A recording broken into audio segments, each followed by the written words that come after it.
Winter is coming, and for some of us, winter is already here. And what I have in front of you today is the Oxford Hot Grips Touring model. This is the thicker, more robust model than your typical sport model that's out there. And so I ordered them because I was reading reviews, and the sport model, it doesn't have as thick of handles as this one has right here. I ride a Suzuki Twin, and I definitely wanted more padding for my hands. So, if you are familiar with Oxford Hot Grips, they apparently are an English company, been around a while, and they make some of the most affordable and reliable heated grips on the market. I got these on Amazon here in France for 85 euros sent to my door. So be aware of what you can do and find the right price. So this is all what you get inside the box. So just a quick little rundown. You'll get a mounting. Right here you have a mounting plate for those of you that are going to use it. I'm going to be using it. The controller. And there's our controller right there. And just show you the different settings, which are easy to operate. Wiring to the battery, as you see right here. You have wiring to the battery right there up top. There it is. Easy to install. A lot of reviews online saying how easy it is, less than an hour, and of course 2 grips as well.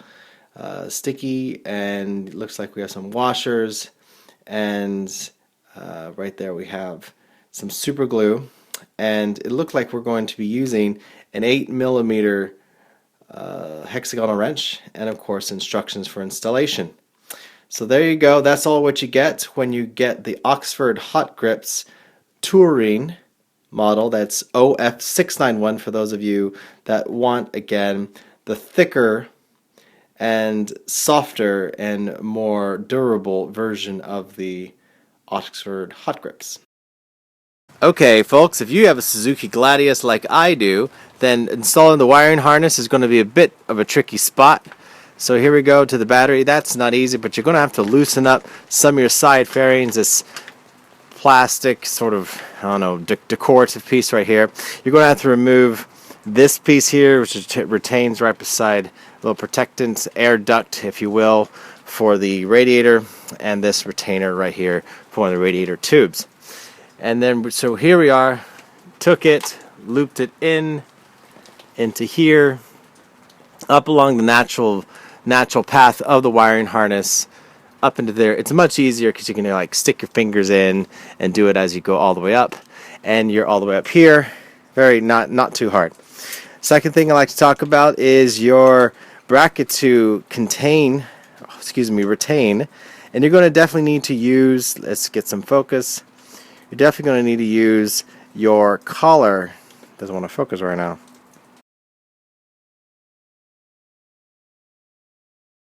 There we go.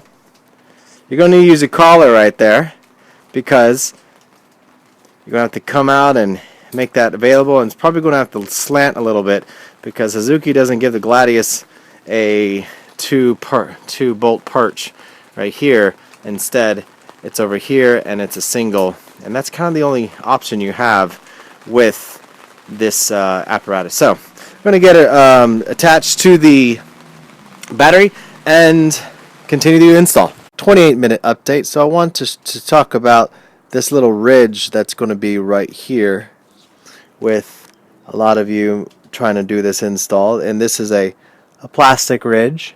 There we go, trying to get some light on it.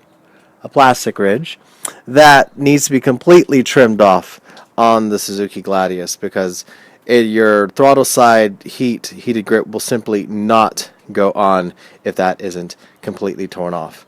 So get yourself a really sharp knife and do it, because let me tell you, you got to be completely off of it.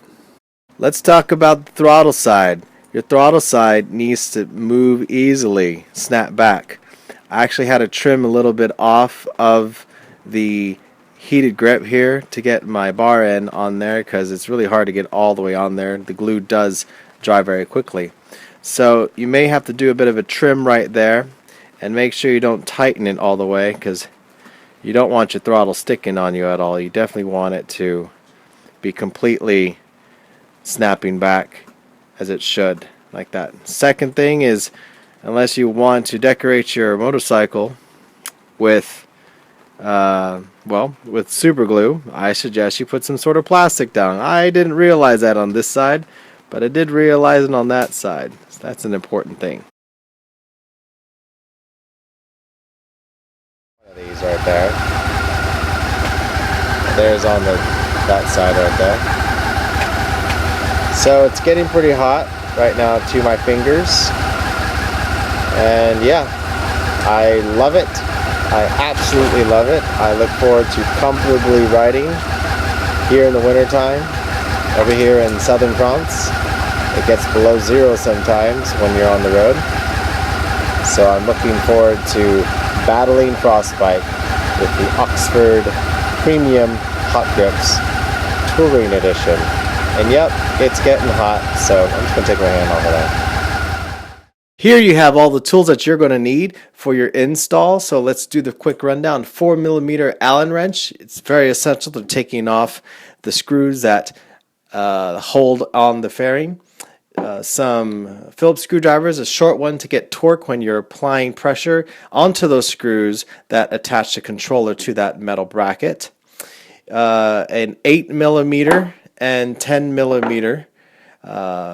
Two of these. You're going to need that in order to work some of the bolts. Light here to know what you're looking at as you're going through the wiring. And this particularly is important. This is a hammer and a piece of wood. If you have a soft mallet, a dead mallet, that's great. I don't have it here with me. And you're going to need this because when you are applying your new handles onto the bars, the glue dries really quickly. I did use a super glue. I used all of it. It dries really quickly, and so you want to get it all on there. They're quite a snug fit, and so kind of got to like tap them in there, and you don't want to hit directly onto it. So you use this bad boy and gets it on there. And lastly, but not least, you're going to need a proper knife, a nice sharp one, because in order to get those original handles off, you're simply not going to get them off. And all you do is you slice them off. Here you go. This is what they look like. You just slice them off, and that's all you have to do, right there. All in all, it took about 2 hours and 10 minutes, and in the very, very cold over here. And there you have it. If you have any suggestions as to how to do this quicker, I suggest you leave a comment below. But otherwise, yeah, Oxford Essential Rider Equipment. This stuff, I am very excited about using it and happy that I purchased it.